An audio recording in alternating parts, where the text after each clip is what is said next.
आज यूपी में क्या हुआ ये जानकर आपको यकीन नहीं होगा।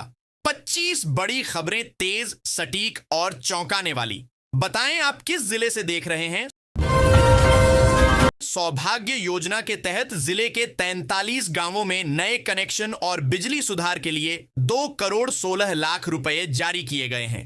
ग्रामीण क्षेत्रों में बिजली पहुंचाने, पुराने ढांचे को मजबूत करने और लोगों को निर्बाध सप्लाई देने पर जोर है। इससे हजारों ग्रामीणों को सीधी राहत मिलेगी। गोरखपुर छपरा पैसेंजर ट्रेन 7, 10, 13 और 16 दिसंबर को परिचालन कारणों से रद्द रहेगी। रेलवे ने विस्तृत शेड्यूल जारी किया है ताकि यात्री अपनी यात्रा पहले से तय कर सकें। यात्रियों को वैकल्पिक ट्रेनों और समय सारिणी की जानकारी लेने की सलाह दी गई है। बच्चों के लिए शिक्षा, विज्ञान, कला और कोडिंग सीखने वाले कई ऑनलाइन प्लेटफॉर्म उपलब्ध हैं जो सरल भाषा, प्रैक्टिकल वीडियो और एक्टिविटी के जरिए उनका कौशल बढ़ाते हैं। ये प्लेटफॉर्म डिजिटल स्किल्स, क्रिएटिविटी और तार्किक सोच विकसित करते हैं, जिससे बच्चों का सीखना और बेहतर होता है। सपा सांसद मोहिबुल्लाह नदवी ने सदन में कहा कि हो सकता है हमें दोबारा लड़ना और जिहाद करना पड़े, जिसके बाद राजनीतिक विवाद तेज हो गया। विपक्ष ने बयान को भड़काऊ बताया, जबकि समर्थक इसे संदर्भ से हटकर पेश किया गया मान रहे हैं। बयान को लेकर माहौल गर्म है। महंत रामदास के निधन पर सीएम योगी आदित्यनाथ ने श्रद्धांजलि देते हुए कहा कि सनातन धर्म मानव कल्याण का मार्ग दिखाता है। उन्होंने महंत रामदास को आध्यात्मिक जगत की प्रेरणादायी आवाज बताया और कहा कि धर्म और समाज के प्रति उनका योगदान हमेशा याद किया जाएगा।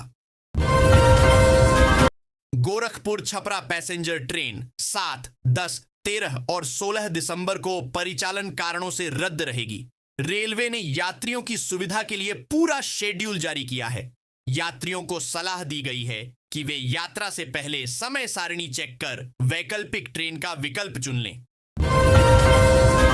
सपा सांसद मोहिबुल्लाह नदवी ने सदन में कहा कि शायद हमें दोबारा लड़ना और जिहाद करना पड़ेगा, जिसके बाद राजनीतिक हलचल बढ़ गई। विपक्ष ने बयान को भड़काऊ बताया, जबकि समर्थकों ने कहा कि इसे संदर्भ से हटकर पेश किया जा रहा है। बयान के बाद माहौल गर्म है। स्कूलों में अब शिक्षक 3 चरणों में छात्रों पर लगातार निगरानी रखेंगे ताकि कोई भी बच्चा बीच में पढ़ाई न छोड़े। नई व्यवस्था के तहत उपस्थिति, प्रगति और समस्याओं की नियमित मॉनिटरिंग होगी। सरकार का लक्ष्य ड्रॉप आउट रोकना और हर बच्चे को शिक्षा से जोड़े रखना है। यूपी में एसआईआर प्रक्रिया को लेकर सीएम योगी ने निर्देश दिया है कि किसी भी पात्र मतदाता का नाम छूटने न पाए। अधिकारियों को समयबद्ध और पारदर्शी सत्यापन के साथ फॉर्म वितरण व संकलन की निगरानी करने को कहा गया है। सरकार का लक्ष्य है कि हर योग्य वोटर का नाम अंतिम सूची में शामिल हो। मां द्वारा नवजात को सड़क किनारे फेंकने की घटना में आवारा कुत्तों ने आश्चर्यजनक रूप से पूरी रात बच्ची की रखवाली की। न वे भौंके, न ही आसपास किसी को पास आने दिया। सुबह लोगों ने बच्ची को सुरक्षित पाया और पुलिस स्वास्थ्य विभाग को सूचना दी। बच्ची का इलाज जारी है। गोरखपुर एयरपोर्ट पर यात्रियों का गुस्सा उस समय भड़क गया जब सुबह की फ्लाइट शाम में उतरवाई गई। लंबे इंतजार और असुविधा से परेशान यात्रियों ने एयरलाइन से जवाब मांगा।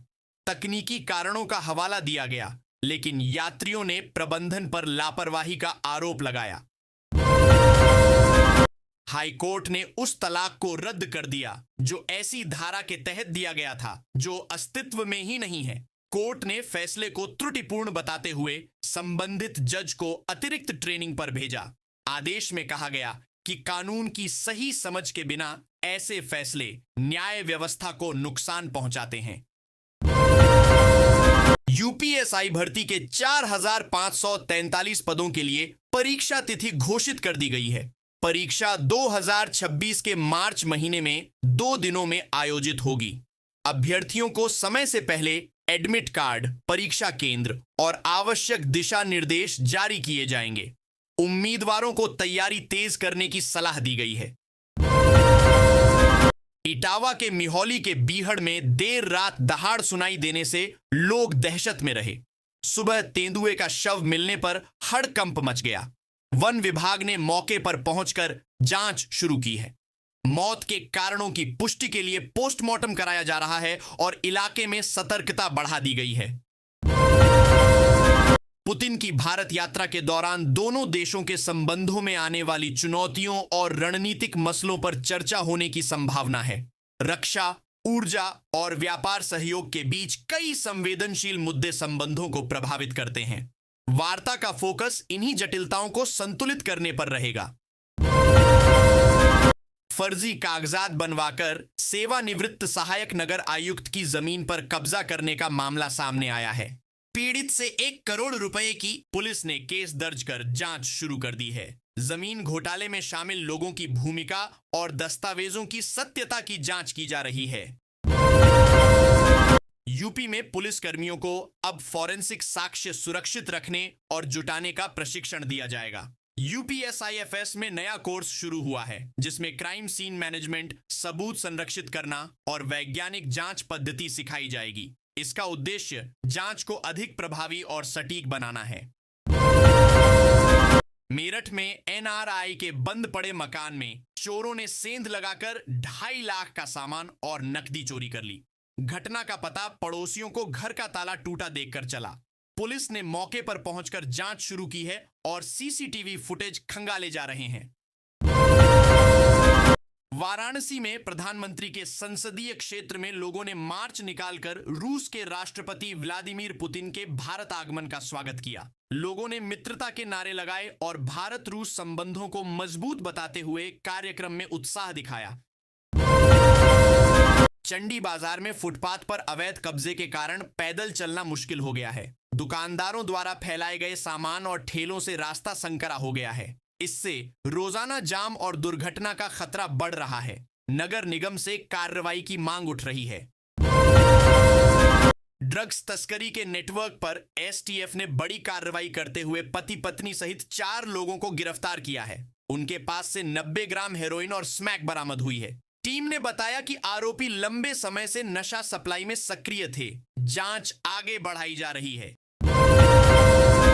सार्वजनिक स्थान पर पिस्टल लहराने और सोशल मीडिया पर फोटो पोस्ट करने वाले युवक को पुलिस ने गिरफ्तार कर लिया।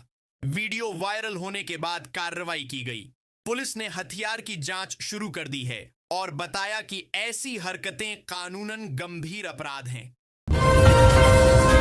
यूपी के एक जिले में 10 साल पुरानी ट्रांसगंगा सिटी परियोजना को फिर गति मिली है। पुल निर्माण के लिए 730 करोड़ रुपए स्वीकृत किए गए हैं। योजना से आवागमन सुधरेगा और औद्योगिक विकास को बल मिलेगा। वर्षों से अटकी परियोजना को अब जल्द पूरा करने की तैयारी शुरू हो चुकी है। एसआईआर का विरोध कर रहे ग्रुप्स पर सवाल उठ रहे हैं कि बिना एसआईआर प्रक्रिया के मतदाता सूची की गड़बड़ियों को सही करना संभव नहीं है। एसआईआर से घर घर सत्यापन, गलत प्रविष्टियों की पहचान और पात्र मतदाताओं का सही तौर पर शामिल होना सुनिश्चित होता है। इसके बिना गलतियों का समाधान अधूरा ही रह जाएगा। गोरखपुर छपरा पैसेंजर ट्रेन 7, 10, 13 और 16 दिसंबर को परिचालन कारणों से रद्द रहेगी। रेलवे ने यात्रियों के लिए पूरा शेड्यूल जारी किया है। यात्रियों को सलाह दी गई है कि वे यात्रा से पहले अपडेटेड टाइम टेबल चेक करें और जरूरत पड़ने पर वैकल्पिक ट्रेन का चयन कर लें। दिल्ली से यूपी को जोड़ने वाली प्रमुख सड़क के चौड़ीकरण का रास्ता साफ हो गया है और टेंडर जारी कर दिया गया है। चौड़ीकरण से दोनों राज्यों के बीच आवागमन आसान होगा, ट्रैफिक जाम कम होंगे और आर्थिक व औद्योगिक गतिविधियों को गति मिलेगी। निर्माण कार्य जल्द शुरू होने की उम्मीद है। कफ सिरप तस्करी के आरोपित शुभम पर ईडी ने शिकंजा कसते हुए वाराणसी स्थित 2 मकानों पर नोटिस चिपकाया है। मामले ने संसद में भी जोर पकड़ा है। आरोप है कि तस्करी से भारी आय हुई और उसे संपत्तियों में लगाया गया। ईडी अब लेन देन की विस्तृत जांच कर रही है। जेल में मिलने पहुंचे परिवार को आजम खान और अब्दुल्ला आजम ने मुलाकात से मना कर दिया। दोनों ने कारण भी नहीं बताया, जिससे परिवार निराश लौटा और जेल प्रशासन भी असहज स्थिति में रहा। मामले को लेकर कई तरह की चर्चाएं तेज हो गई हैं, लेकिन अधिकारी अभी चुप हैं। मेरठ के 1400 डॉक्टरों और 300 अस्पतालों के लिए कड़े निर्देश जारी हुए हैं। आदेश में कहा गया है कि निर्धारित मानकों का पालन न करने पर कार्रवाई तय है। प्रशासन स्वास्थ्य सेवाओं को पारदर्शी और सुरक्षित बनाने के लिए सख्ती बरत रहा है। अस्पतालों को तुरंत अनुपालन का निर्देश दिया गया है। संभल में रामभद्राचार्य ने कहा कि भगवान कल की ननिहाल से लौटे और उन्होंने 68 तीर्थ व 19 कूपों को विधर्मियों से मुक्त कराया। उनके इस कथन को लेकर धार्मिक बहस तेज हो गई है। समर्थकों ने इसे आध्यात्मिक संदेश बताया, जबकि कुछ इसे प्रतीकात्मक व्याख्या मान रहे हैं। ओटीएस योजना में उपभोक्ताओं को बड़ा लाभ मिल रहा है। 3 लाख रुपए के बिजली बिल वाले उपभोक्ता को सिर्फ 74,000 रुपए जमा कर निपटाना मिल गया। योजना का उद्देश्य बकाया कम कर लोगों को राहत देना है। इससे हजारों उपभोक्ता अपने बड़े बड़े बकाए आसानी से चुका पा रहे हैं। लखनऊ सहित 4 जिलों में आधार सेवा केंद्र कल से फिर शुरू हो जाएंगे। 8 अन्य जिलों में भी केंद्र खोले जाएंगे। इससे आधार अपडेट और एनरोलमेंट की सेवाएं तेज होंगी। प्रशासन का लक्ष्य लंबित कार्यों को निपटाना और लोगों को निकटतम केंद्र पर सुविधाएं उपलब्ध कराना है। स्कूल ड्रेस और मुंह ढककर होटल में आने वाले कपल पर पड़ोसियों को शक हुआ तो उन्होंने पुलिस बुला ली। पुलिस ने पूछताछ कर पहचान सत्यापित की और होटल को भी निर्देश दिए कि ऐसे मामलों में सावधानी बरतें। घटना के बाद इलाके में चर्चा तेज हो गई है। अधिकारियों को हर सोमवार को यह बताना होगा कि किस क्षेत्र का निरीक्षण किया, क्या कमियां मिली और क्या कार्रवाई की गई। सरकार ने पूरा फॉर्मेट जारी कर दिया है। इसका उद्देश्य निरीक्षण प्रणाली में पारदर्शिता लाना और लापरवाही को रोकना है। रिपोर्ट ऑनलाइन भी मॉनिटर की जाएगी। पुलिस कर्मियों को इशारों की भाषा सिखाने का प्रशिक्षण दिया गया ताकि वे मूक बधिर लोगों से आसानी से संवाद कर सकें। प्रशिक्षण में बेसिक साइन लैंग्वेज, आपातकालीन संवाद और आम संकेत शामिल हैं। इससे शिकायत दर्ज करने और सहायता देने में आसानी होगी। आगरा मेट्रो में यमुना पर पुल निर्माण तेजी से चल रहा है। दिसंबर तक लगभग 30 किलोमीटर मार्ग पर मेट्रो सेवाएं शुरू होने की उम्मीद है। परियोजना से शहर में आवागमन बेहतर होगा और लोगों को ट्रैफिक जाम से बड़ी राहत मिलेगी। निर्माण कार्य अंतिम चरण में है। सीएम ग्रिड फेज 3 के तहत बरेली में श्यामगंज पुल से संजय नगर तिराहे तक सड़क चौड़ीकरण को मंजूरी मिल गई है। चौड़ीकरण से ट्रैफिक दबाव कम होगा और शहर के अंदर आवागमन सुगम होगा। काम जल्द शुरू करने की तैयारी की जा रही है। प्रेमिका की हत्या के आरोपी आरिफ को पुलिस ने मुठभेड़ में पकड़ लिया। आरोपी के दोनों पैरों में गोली लगी, जबकि एक सिपाही भी घायल हुआ। पुलिस लंबे समय से आरोपी की तलाश में थी। उसे अस्पताल में भर्ती कर कानूनी कार्रवाई आगे बढ़ाई जा रही है। कोहरे के कारण विमानों का संचालन प्रभावित रहा। गुरुवार को 7 उड़ानें रद्द करनी पड़ी और 20 से अधिक उड़ानें देरी से चलीं। यात्रियों को काफी परेशानी हुई। एयरलाइंस ने मौसम को वजह बताया और लोगों से अपडेट चेक करने की अपील की। गांधी मूर्ति चौराहे से दिन दहाड़े छात्र का अपहरण कर फिरौती मांगी गई। पुलिस ने घंटों की तलाश के बाद 4 आरोपियों को पकड़ा और छात्र को सुरक्षित छुड़ाया। घटना से शहर में दहशत फैल गई थी। पुलिस अब गिरोह के नेटवर्क की जांच कर रही है। आजम खान के करीबियों के बारात घरों पर दूसरे दिन भी बुलडोजर चला। बीडीए ने ध्वस्तीकरण का खर्च भी वसूलने की तैयारी शुरू कर दी है। कार्रवाई अवैध निर्माण के खिलाफ चलाई जा रही है। इलाके में सुरक्षा बढ़ाई गई है क्योंकि कार्रवाई के दौरान भीड़ जुटने लगी थी। सैयद माजरा टोल प्लाजा पर फिलहाल टोल वसूली जारी रहेगी। वाहन चालकों को राहत की उम्मीद थी, लेकिन प्रशासन ने व्यवस्था यथावत रखने का निर्णय लिया है। स्थानीय लोग लंबे समय से टोल हटाने की मांग कर रहे हैं, पर कोई आधिकारिक आदेश जारी नहीं हुआ है।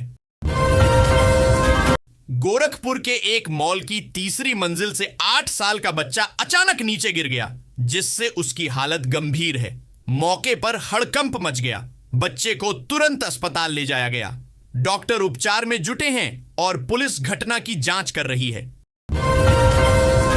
यूपी में साइबर अटैक का पहला मामला कानपुर में सामने आया है, जहां पीडब्ल्यूडी के लगभग 4 करोड़ रुपए से जुड़े दस्तावेज सर्वर से गायब हो गए। विभाग में हड़कंप है। विशेषज्ञ डेटा रिकवरी की कोशिश कर रहे हैं और साइबर सेल मामले की जांच कर रही है। कानपुर के पूर्व और दक्षिण क्षेत्र में 33 वार्डों के करीब 15 लाख लोगों को जल्द स्वच्छ पेयजल मिलेगा। 316 करोड़ की परियोजना को मंजूरी मिली है। जल निगम ने काम शुरू कर दिया है। इसके पूरा होने से पानी की कमी वाले क्षेत्रों को राहत मिलेगी।